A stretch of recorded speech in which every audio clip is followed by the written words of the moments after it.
Pilipinas, ang oras po 6:40 na. Eto na ang mag-partner na mas paliliwanagan tayo pagdating sa batas. Mga payo ng mga abogado, mga usaping abogado na mas malinaw na pag-uusapan para mas maintindihan natin. Kumpanyera ng Bayan, si Attorney Rina Seco at ang Panyera ng Bayan, si Attorney Cam Cheryl Adami Molina. Dos Kumpanyeras sa DZRH Radio, DZRH TV at DZRH Online. Bago mo kasuhan, bago ka pumirma, bago ka makipagkasundo, makinig muna sa Dos Kumpanyeras. Dos Kumpanyeras. Magandang gabi, Pilipinas. Ito pa ang programang Dos Kumpanyeras. At ako po nagsasalang panyera ng bayan, Attorney Rina Seco, tuloy-tuloy sa pagbabalita, tuloy-tuloy sa serbisyo. Sama-sama tayo, Pilipino. Dos Kumpanyeras. Live po tayo ngayon at hindi po ito April Fool. Live na live po tayo ngayong April 1st, 2024. Kumusta po kayo? Kumusta ang nagdaang Holy Week, no? Para sa ating mga Kristiyano.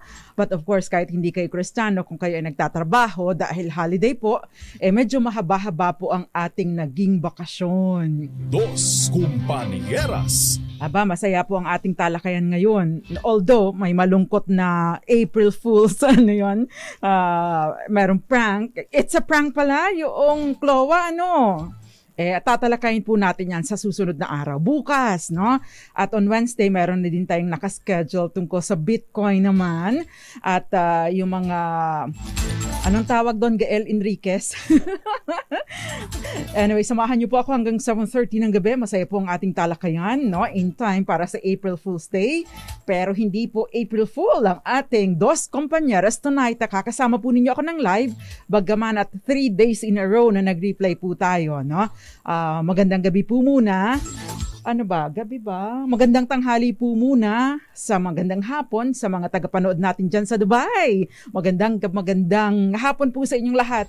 Mga nasa Dubai at mga nasa Abu Dhabi, kumusta po kayo? Dos Kumpanyeras. Abay, mas malamig pa dyan sa inyo kaysa dito sa Pilipinas Mas malamig pa sa desyerto kaysa dito sa Pilipinas ngayon. Sabi nga lang sa amin sa Marinduque ay napakapulahil. Anyway, no, hydrate at syempre as much as possible, kung hindi po ganun kahalaga, wag tayong magpainit. Napakainit ng panahon, maalinsangan at syempre, ligo lagi. Yung problema nga lang, baka kapusin tayo sa tubig. Dos Kumpanyeras. Meron pong dagdag bawas sa presyo ng mga produktong petrolyo bukas, unang Martes ng Abril. Sa anunsyo po ng oil companies, may taas presyo ang gasolina na 45 centavos kada litro, habang may tapyas presyo ang diesel na 60 centavos bawat litro, at bawas presyo din ang kerosene na 1.5 sa bawat litro. Epektibo po ang dagdag bawas ng presyo ng produktong petrolyo bukas, April 2. Ang pagbabago ng presyo ng mga produktong petrolyo ay nakadepende po sa paggalaw nito sa pandaigdigang merkado. Dos Kumpanyeras. Ang presyo po ng gasolina, ng petrolyo sa pinuntahan ko ay mas mura pa kumpara sa presyo ng tubig. Ito ang nakakalungkot, dito sa atin, napakamahal ng presyo ng mga produktong petrolyo. Nakakalungkot. Dos Kumpanyeras. Anyway, tatalakayin po natin ay tungkol sa April Fool's Day. Yung mga mahilig mag-prank dyan, no? Pinaprank kayo. Minsan napapahiya na sa social media. O kaya naman, parang ginagawa kayong katatawanan. Iniimbyer na kayo, no? Yung natatandaan nyo ba? Sa Iloilo ba yun? Gael Enriquez, no? Yung tungkol doon sa isang nagpanggap na pulis, no? Nagsuot ng uniforme ng pulis, no? May mga ganon nakakasuhan.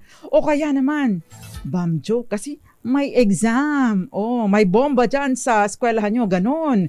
Pagkatapos nakakancel ang klase, nakakancel ang exam. O kaya naman sa airport, 'di ba? Merong yung tinatawag na bomb joke, no? So napakarami pong mga ganyang mga pangyayari. Natatandaan nyo din ba yung nagpanggap na bangkay, napatay doon sa isang sako, no? At yun ay nagdulot ng eskandalo. So kapag kaganito ang sitwasyon, maari mo bang kasuhan ang nang prank sa'yo? Dos Compañeras. Ginawa ka ng kalukuhan pagkatapos ay, it's a prank, ano? Or April Fool. Di ba nakaka-imbierna, nakakasakit ng ulo, nakakasakit ng bangs? Dos Compañeras. Bakit may bangs ka ba? Wala naman eh. Anyway, magandang gabi po sa inyong lahat. Na-miss nyo ba ako? Ayan, na-miss ko po kayo. Siyempre, kapag ganito, kung napapansin nyo, nawawala lang po ako kapag ka may emergency, kapag ka mayroong hindi talaga maiiwasan, no? Kaya madalas, siguro nakita nyo naman, no? Pero isang linggo lang naman po ako nawala. Actually, 3 days lang kasi dead air tayo, no? Ng Thursday, Friday, para din po sa maintenance service at pagpapahinga rin natin paggunita para sa mga Kristiyano ng ano ba tawag doon? ng Good Friday. Ayan. Dos Compañeras. So if you have questions po, pwede po kayo magpadala ng inyong mga mensahe 0919282645. Gayon din sa DZRH TV 4K live stream bilang comment sa ating live tonight at DZRH Dos Compañeras Facebook Live. At meron pa rin po tayong Malakash. So kung halimbawa po meron pa kayong problema sa Malakash, pakiantay-antay lang po dahil per program po ang pagpapadala. Makakatanggap daw po kayo ng message mula kay Sherwin Batalfaro. But I'll try to make it a point na mas mabilis po ninyong matatanggap ang inyong mga premyo, bagaman at hindi po ako ang in charge dito. Nire-relay ko po kay Sherwin ang inyong mga concerns. Dos Compañeras. Okay, magandang gabi po muna sa ating mga tagapakinig. Dahil na-miss ko kayo, magandang gabi sa iyo. Gael Enriquez ang ating online PA. Gayon din si nanunood sa atin, Pancho Sabordo Jr. Happy Easter daw. Saka kay Ray Mendoza, magandang gabi. Sniper, magandang gabi sa iyo. Gayon din kay nanunood sa atin, Marites Liedo. Nanunood sa Mabitak, Laguna. Si Charo Abraham, no? Si Ma'am Charo, kahit ako'y nakabakasyon, nangungumusta sa akin, magandang gabi po sa inyo, ma'am. Ngoyong Montes, Miss Roxanne Costo, Happy Easter. Si Hachi Gallardo, sabi niya, so nice to listen again to your show. I'm learning a lot sa pakikinig. Thank you very much. That is heartwarming. Miss Hachi Gallardo. Ganyan din, Ma'am Nelia Likong, diha sa Bohol, maayong gabi, Meryl Hidalgo. At syempre, sabi niya, hindi maganda ang aking Holy Week. Magkasakit ako at nagpapagaling pa. Bahay lang, nagnilay-nilay at nagdasal. Get well soon, Miss Gael Enriquez. Cathy Rain, magandang gabi sa iyo. And syempre, Mami Belen Rivera, Sharon Cabanlit, at Violeta Montecalvo Zambrano, Tita Ami Miraflor Garcia, at maraming iba pa. Naimbag Arabi, Imam Grace Recta, Josephine Garimbao dyan sa Michigan, USA, Ramel Maluto sa Guimaras, at mga nanonood sa atin dyan sa Laguna. Magandang gabi po sa inyong lahat. Hilario Enriquez, magandang gabi po. Umpisahan na natin ang ating talakayan. Dos Compañeras. Unang tanong, paano ba nag-umpisa ang April Fool's Day? Actually, dati po kasi ay sineselebrate natin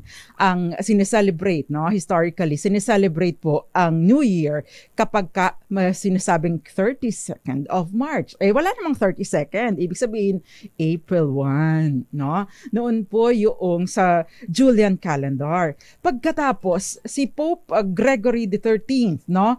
Ito po ay binago niya. Nagkaroon ng Gregorian calendar na nagsiset, no? ng New Year's Day ng January 1. Dahil noon, wala pa namang matagal ang pag-process ng information, matagal ang pagkalat ng mga impormasyon dahil wala pang internet, wala pang telepono. So, by word of mouth lang ang pagtatransfer ng mga impormasyon. Kaya yun pong mga iba ay nahuli sa pagsa-celebrate. Nandun pa rin sila sa April 1, no? Nagsa-celebrate ng New Year. No?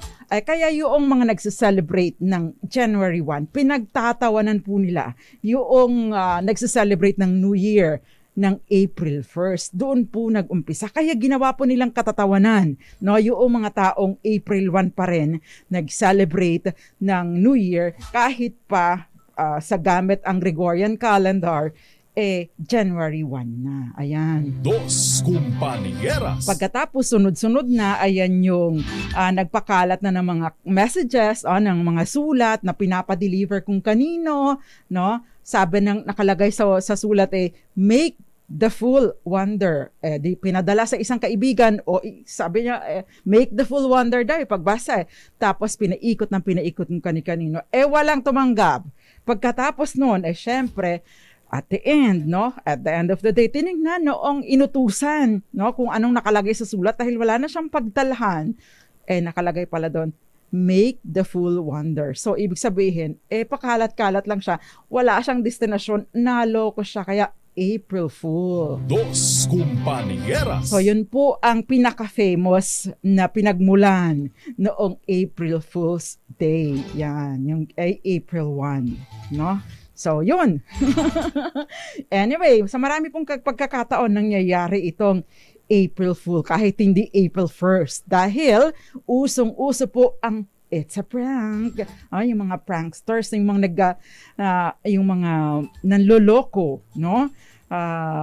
Nanloloko sa social media for the sake of content, no? Marami dyan nakaka-imbierna, di ba? Nakakaasar. Pagkawag ganito ba? Pwede mo bang makasuhan ang nang April Fool o nang paprank sa'yo? Dos Compañeras. Yan po ang tatalakay natin tonight. Magandang gabi sa'yo, Hilario Enriquez, Enrique Alcantara at syempre Maricor Angeles. Sabi niya, attorney, salamat at umabot ako. Kararating lang galing sa Albay, sa Cagsawa Ruins, kakapagod sa biyahe. Mosquite, magandang gabi sa iyo, and Eds Maglakas at maraming iba pa. Na-miss ko din kayo Dos Compañeras. Ayan, at magbabalik pa pang programang Dos Compañeras. Willing pa ako sumagot ng mga questions kaya padala nyo lang na anything related sa ating talakayan tonight. Magandang gabi din sa iyo, Christy Joy Orias. Magandang gabi sa iyo. Maayong gabi kaninyong tanan. Dos Compañeras. At magbabalik pa ang programang Dos Compañeras. Ilan po muna mga paalala? Diyan lamang po kayo. Dos Compañeras. Nagbabalik pa ang programang Dos Compañeras. Nakakasama po ninyo nagsisolang panyera ng bayan at Attorney Rina Seco at tinatalakay po natin kung pwede ka bang magkaso base dun sa prank o kaya yung mga April Fool activities. No? Kapag ganito, sabi nga ni Gael, lalo na yung kidnapping prank, nakakagigil, ay totoo, di ba? Nakakagalit, nakaka-istorbo kapag ganito, lalong-lalo na pati yung mga otoridad natin ay nadadamay pa sa kanilang mga kalokohan. Dos Compañeras. Ito naman ay for the sake of views, no? For content, no? Bakit ba hindi gawing inspiring ang content? Kundi hindi yung mga kagaya ng mga kidnapping prank o kaya bomb jokes, 'di ba? O kaya yung mga kung ano-ano na minsan nakakapanira na o kaya meron siyang AIDS, it's a joke, 'di ba? Mali Dos Compañeras. Yun pong pagpaprank na ginawa sa pamamagitan ng pagpapanggap na isa kang police officer o alagad ng batas or person in authority, no? Kapag po ganyan, ito po ay maaring makasuhan ng tinatawag na usurpation of authority na maari pong maparusahan sa ilalim ng batas. Prison correctional and its minimum and medium period. Prison mayor is hanggang 6 months. So, ibig sabihin 6 months and 1 day hanggang 6 years po ang maaring maiparusa sa mga ganyang krimen. Dos Compañeras. Akala mo it's a joke? It's a prank? Well, it's not a prank kapag ka ikaw ay nakasuhan at lalong it's not a prank, no? Kapag ka ikaw ay nahatulang guilty matapos ang pagdinig sa korte. Dos Compañeras. At syempre, hindi masaya kapag ka ikaw ay naposasa na at lalo pang hindi katuwa-tuwa kapag ka ikaw ay nandun na sa kulungan naghihimas ng malamig na rehas. Dos Compañeras. Kaya po kapag ka po tayo ay magagawa ng content o gagawa ng mga kalokohan, yung medyo nakakatawa na hindi nakakaapekto sa karapatan ng iba dahil kapag ka po ito ay nakapapanira ng puri o kaya naman ay nakakaabala sa iba o maari namang makapinsala sa iba, ay hindi na po ito it's a prank pagdating sa korte. Yun pong paggamit ng mga fictitious name para din fictitious name, lalo na kung ito ay to conceal a crime, ay maari din pong maparusahan sa ilalim ng batas. Dos Compañeras. And would you believe, marami sa atin yung tuwang-tuwa magsuot ng yung camouflage, 'di ba? Yung anong tawag doon? Yung uniforme ng mga sundalo. Alam niyo ba na bagaman at walang specific na nagbabawal na magsuot ng camouflage, kapag ka po ganito ay maari rin pong makasuhan sa ilalim po ng Article 177 ng ating Revised Penal Code. Gayun din, meron din pong Executive Order number 297, yung immediate closure ng establishments o planta where uniforms and items are illegally manufactured, sold, or stored o distributed.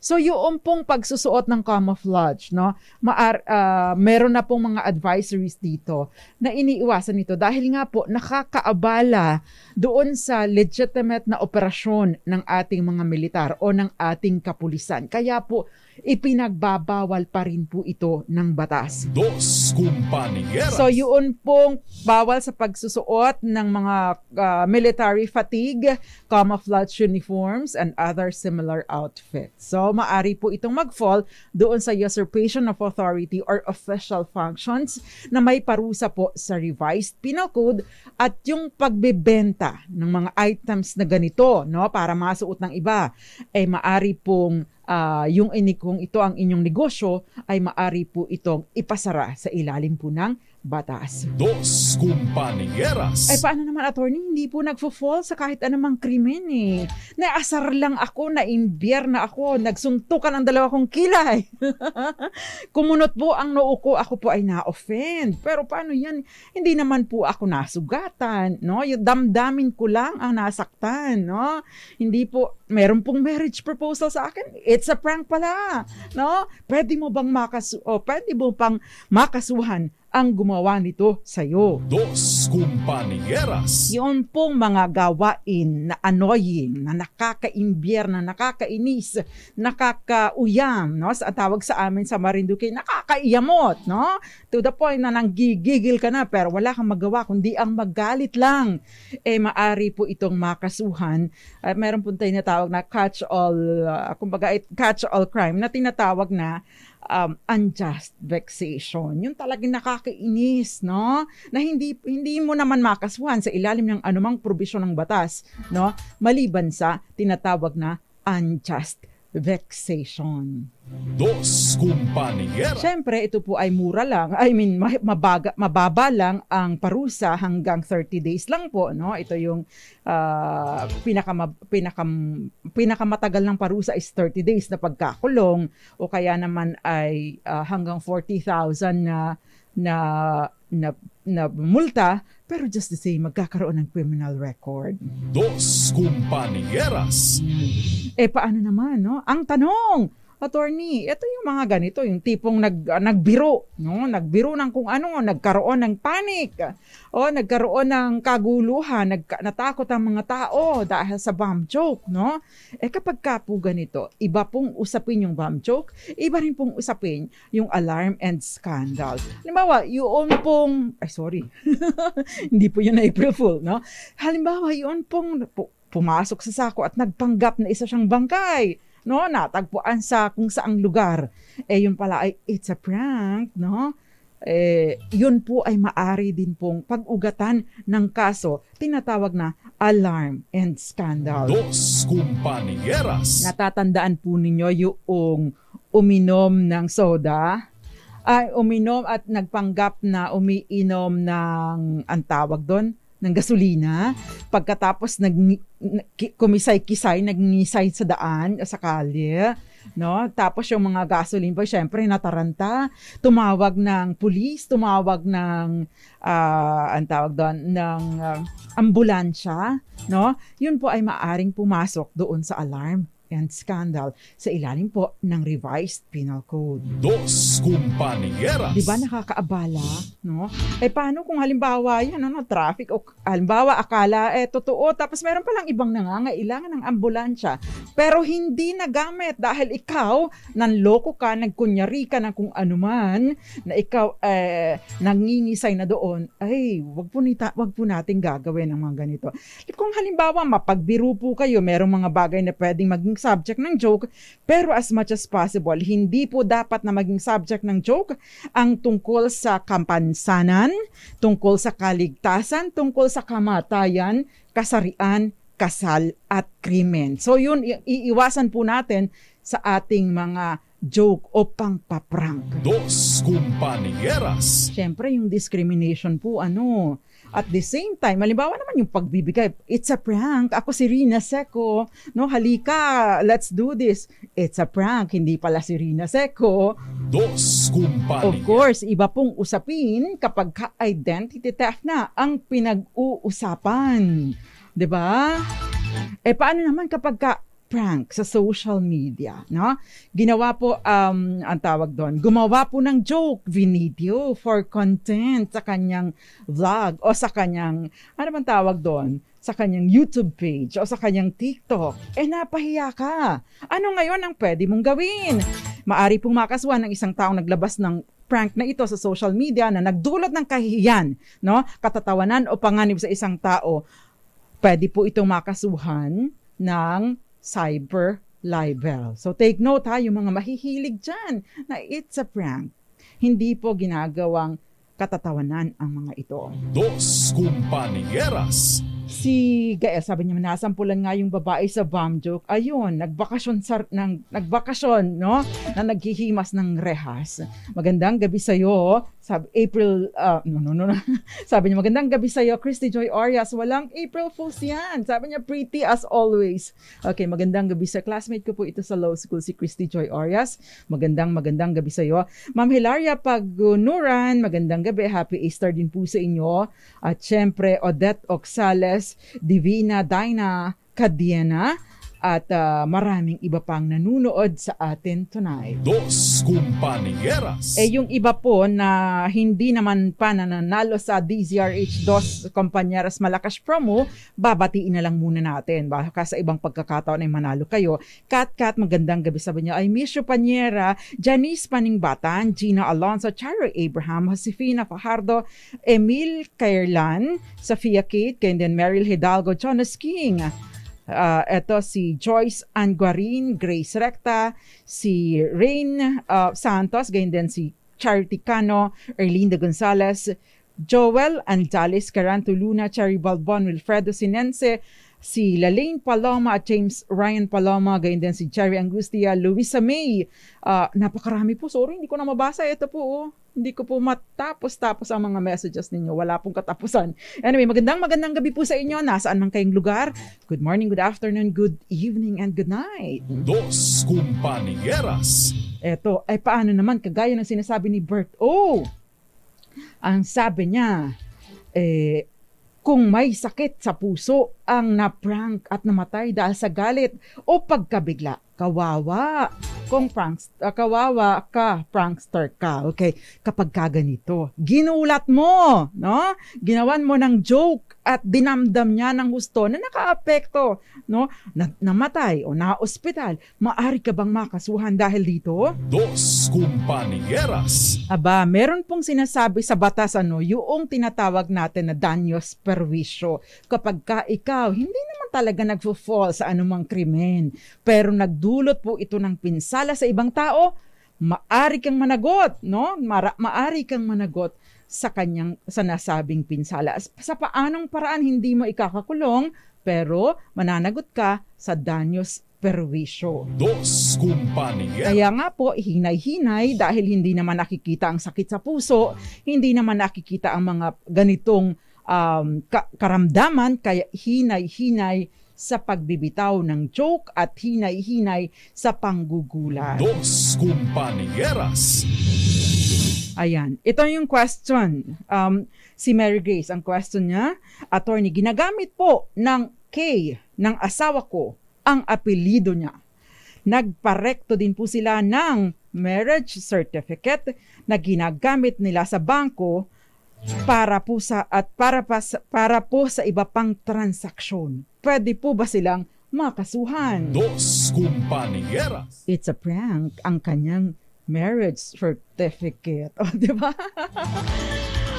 Pang April Fool ang kwento, no? Nagpagawa sa rekto ng marriage certificate para magamit sa mga transaksyon. Ano ba ang pwedeng maikaso dito? Siyempre, meron pong tinatawag na falsification, no? Falsification and use of falsified documents. So, kapag ka po ganito, meron pong penalty na presyon correctional in its medium and maximum period, no? And a fine of not more than 1 million pesos. O sige, gamit. Dos Compañeras. Diba? Akala nyo pwedeng ganun-ganun na lang kapag kayo nahuli at nakasuhan, abay, delikado po. Kaya dapat pinag-iisipan, no? Yung mga content sa social media, yung mga kung ano-anong pinaggagawa, no? Para sa ating mga transaksyon, darating ang pagkakataon na kayo ay magbabayad sa krimen na ginawa ninyo. Dos Compañeras. Okay, sabi ni Ma'am Grace Recta, abay, joke. Gemaline Navas Cruzado, magandang gabi sa'yo. Gayun din, mga taga Malibago, Torrijos, Marinduque. Sniper, magandang gabi. At syempre maraming iba pa. Sabi ni Gael Enriquez, abay, Filingera. Maraming ganun, di ba? Magandang gabi din sa'yo, Manny Loyola, Bernadette Garcia, Jacinta Fabia, Kevin Roy, Dinia Asuncion Herman, Nueves Reg, and Kathleen Joyce, Francis, James Escobedo, napakahaba ng pangalan niya, Alexa Malig at Hazel Hati, Rio Verano at Ellen Fernandez, si Yvette Escueta at Adrian Leichan, Joey Sumampong at Henry Tolentino, Karen Andy, Henaro Lising, Federico Bagisi at June Mendoza, Fidel Aquino, John Mark Silva, Oscarita Recta, magandang gabi sa iyo. At syempre, kabayang Jinky Porle Andrade, magandang gabi sa iyo. Dos Compañeras. Para po sa mga nanonood sa atin dyan sa Mugpog, Marinduque, lalong-lalo na yung mga natitenga dyan sa Pier ng Balanacan, cool lang po kayo. Magandang gabi sa inyo, kabayan. Kumusta baga ang pag-celebrate ng Moriones Festival? At syempre, magandang gabi din sa iyo, Vinsaen. Dos Compañeras. At by the way, meron nga po palang nangyayaring parang rally dyan sa Buwak Marinduque. Laban yata sa aming OIC, yung sa BIR. Malalaman natin ang mga detalye na sa mga susunod na araw. Anyway, yun pong nagpapanggap. Ito yung question. Magandang question ito. Naging biktima din po kasi ako nito, ano? May nagpapanggap po na ako sa Facebook. Ginagamit po niya ang pictures at pangalan ko at nagko-comment din po siya ng mga nakakasira tungkol sa ibang tao gamit ang peking account ko. Pwede ko po bang siyang kasuhan kahit nandito po ako sa Dubai, attorney? Dos Compañeras. Okay, pareho tayo ng karanasan no? Although wala naman ako sa Dubai. Nandito lang ako sa Pilipinas, pero meron din pong gumawa ng Facebook page ko, may gumawa din ng Instagram page para sa akin, at may gumawa din ng Twitter account, Twitter, ngayon ay X na, nagamit ang pangalan ko at gamit ang pictures ko. Kinuhang pictures somewhere, no? Na hindi po nanggaling sa akin, dahil bagaman at pictures ko, alam ko po kung sino ang kumuha nun. Pero alam mo yung naliligo sa dagat, so alam nyo na ang suot kapag ka naliligo sa dagat, hindi po ba? Pinost niya ang pictures ko, gumawa siya ng peking account ko, mabuti na lang, no, meron po tayong mga kaibigan na nakakatulong sa atin. Dos Compañeras. So kapag ganito po ba, ano ang pwede nating akaso? Meron pong Cybercrime Prevention Act, yung tinatawag din natin na computer-related identity theft. Ito po ay may parusang 6 years on Monday hanggang 12 years at multa na at least 200,000 pesos ang pwede pong i-impose, no? Ipataw doon sa ng biktima or doon sa mga gumawa ng kalokohan na ito. So ibig pong sabihin, kapag ka yung mga personal na impormasyon, yung identifiable ka, ginamit ang pangalan mo, kung ikaw ay single, married to ganito, pati yung edad mo, pati yung address mo, even your contact numbers, no? Nagpanggap na ikaw, no? Pwede mo po siyang makasuhan na computer-related identity theft. Ngayon, paano naman kung sinasabi nito, si Gina, sinasabi niya, ito daw po ay ginagamit yung account para makapanira, nagko-comment sa page ng iba, no? At sinisiraan, naglalagay ng mga comment na mapanirang puri. Paano 'yon, no? Ito ang importanteng gawin mo kung nakararanasan mo ito, unahan mo na. No? Unahan mo na siyang kasuhan. Bakit? Kasi kung halimbawa meron siyang nainis or merong nainis doon sa comment na hindi maganda at kinasuhan ka dahil pangalan mo nakapronta doon, no? Maari kang makasuhan ng libel, cyber libel, no? Kasi ganito, mas mataas ang penalty, ang parusa kapag cyber libel. Antayin mo pa ba na ikaw ay makasuhan? So, yun pong siniraan niya doon, pwedeng magsampa ng kasong cyber libel laban doon sa nagpost. Since pangalan mo ang gamit dito, abay ikaw ang hahabulin ng mga nasiraang puri na ito. Dos Compañeras. Kaya ang importante, no, wag mo pong ibablock, no? Importante po doon sa sarili mong page, magawa ka na ng disclaimer, no? I-public mo na din na hindi ikaw ito. At the same time, you coordinate immediately sa ating NBI, Cybercrime Division, pwede din po sa PNP para mapagtuunan po ng pansin. Nalalaman po nila yung, yung IP address. So, maari po yun, unti-unting matukoy kung sino man ang gumagawa nito.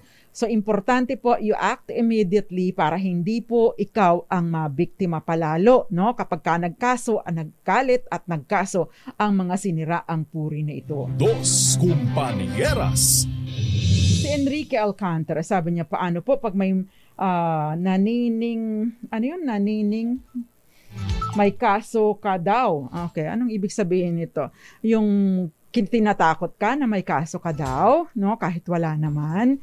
No, kapag ka po ganito, syempre kapag maari po itong magdulot, no, pinaprank ka na may kaso ka, maari po itong magdulot ng anxiety, no? Magdulot ng pagkabalisa sa iyo, at syempre doon po pumapasok yung provision sa Civil Code na pwede mong kasuhan siya at hingan ng danyos perwisyo for anxiety, kawalan, hindi ka makatulog dahil sa takot. Ayan, yun yung mga maaring sleepless nights. Yan, yung mga pwede mong ikaso sa kanya, danyos perwisyo ang hihingin mo. Dos Compañeras. Magandang gabi sa iyo, Jam, sa Edmonton, Alberta, Canada. Okay, may kaso po ba kung halimbawa nagprank o nanggulat tapos halimbawa inatake sa puso? Ay, eto na nga yun, yung binanggit natin. Sa Article 2176, whoever by act or omission causes damage to another, there being no fault or negligence, is obliged to pay for damages. Yun, nagkasakit, naperwisyo ka o napinsala ka, danyos perwisyo sa ilalim po ng Civil Code. Dos Compañeras. Sans Pertes, magandang gabi sa iyo. Kumusta ang Taiwan? Magandang gabi din sa iyo, Raul Destacamento and Kenneth Arevalo. Welcome back daw. Thank you very much. Ganyan din Eduardo Narvaez, magandang gabi sa iyo. At syempre, Jam, nasaan ba si Sandy Navarro? Ba't hindi ko nakikita? Magparamdam ka, Sandy. Dos Compañeras. Eto naman, another prank. Another prank. Iniwan ko po sa dati kong kasama sa bahay ang motor ko nung nasa probinsya ako. Binenta niya gamit ang pinekeng pirma. May notaryo na po. Pwede ko po ba itong mabawi at pwede ko ba po bang makasuhan ang dati kong kasama sa bahay? Dos Compañeras. Yan po at iba pa ang ating tatalakayin sa ating pong pagbabalik. At syempre, meron po tayong question para sa ating malakas promo. Ano ang kaso kung may ginawang nakakainis ang isang tao pero wala namang krimen patungkol dito. Ipadala po bilang private message sa akin at doon ko po pipiliin ang isang mananalo ng 500 pesos tonight. By the way, maraming pong salamat sa kape, Miss Adi Socrates. Thank you very much sa pakape. Parang ang swerte ko lalo ngayon. Araw-araw may nagpapakape. Thank you very much. Dos Compañeras. Miss Edith Lin, dyan sa Taiwan, magandang gabi po sa inyo. At syempre, mga kababayan ko sa Marinduque, lalong-lalo na sa Buena Vista, Marinduque, Tita Sita, Tito Sunny, at Tita Mimi. Magandang gabi sa iyo. Happy Easter po. Dos Compañeras. At magbabalik pa ang programang Dos Compañeras. Ilan po muna mga paalala. Diyan lamang po kayo. Dos Compañeras. Panieras. Dos Compañeras po. Hindi po April Fool's Day, ha? Live na live po tayo tonight at tinatalakay po natin yung mga pranksters at saka mga April Fool. Pero saglit lang. Flash Report. Flash Report! Meron pong sunog na sumiklab sa Manuyo Dos Las Piñas. Ano ba yun, Dos Palmas? Sorry po, malabong mata. Nasa third alarm na. Ulit, take 2. Sunog sumiklab sa Manuyo Dos Las Piñas. Ano ba yun? Nasa bakasyon pa ang utak ko. Iniisip ko, Dos Palmas eh. Again, sunog sumiklab sa Manuyo Dos Las Piñas. Nasa third alarm na. At tabayanan po ang ibang detalye ng balitang yan sa mga susunod na program. Flash Report. Flash Report! Yung mga nandyan po sa lugar, ingat po kayo kapag kapod, wag na po makiosyoso para hindi maabala ang ating mga firemen. Ano bang tawag doon? Mga taong pamatay sunog. Ano tawag doon? Ano 'yan? Mga bombero, bakasyon yung utak ko eh. Dos Compañeras. Thank you very much, J.M. Arroyo. Kailangan ko na sa Klolo tonight eh. Lalo pa merong question dito. Ano nga ba yung isang question dito? Yung iniwan sa dati niyang kasama sa bahay, ang motor, meron pong estafa through falsification, no? So, ibig pong sabihin, ito po ay maaring makasuhan ng makulong kung mapatunayan po ninyo na hanggang 20 years. At usually, kapag ganyan nagkikipag-areglo po, di ba? Kikipag-areglo, so chances are either ibalik sa inyo o yung motor o kaya ibalik sa inyo yung bayaran na lang sa inyo. Kapag ka po nagsampa kayo ng kaso, isasama po ninyo yung kung sino man ang nakabili. Depensa na niya yun. Kung halimbawa, sinabi na, binili ko ito, wala naman akong kamalayan. Kasi nandito, may dokumento na binibenta. Malay ko ba kung sino yan? O, di ba? Dapat ina-ascertain ang identity. At importante din, syempre, nagmamatter po yung perma. Dapat sinicheck, lalo na kapag peke. Na-detect din naman po yan, hindi po ba? O kaya naman, peking special power of attorney. Kapag po ganyan, syempre, tatawagan mo kung sino yung nag-execute para i-confirm, totoo po ba ito? Di ba? Dos Compañeras. So, kung halimbawa po, malabo na ninyong mabawi, magsisettle naman po yan. Ikaw ba naman, gugustuhin mo bang makulong ng 20 years, di ba? Syempre, magsettle ka lang. Pabayaran mo. Kung halimbawa ikaw ang magkakaso, pwede mong pabayaran o kaya naman kung paano pabayaran mo na lang, wag mo nang adhikain pa na maibalik yung motor. Chances are gamit na yan, diba? Magandang gabi, Benjamin Cuaderno, Edwin Pazibugan, magandang gabi sa iyo. At si Edjo Walcar, Leon siya, magandang gabi sa iyo dyan sa South Korea. Lorena Castaneto, magandang gabi sa iyo, at Edith Lin. At syempre, merong question dito. Yun po ba, no? Ito question. I-accommodate natin dahil nagbigay ng kape. Joke lang. Na-accommodate naman natin. Pwede bang isali doon sa nakakainis na walang crime, yung ghosting?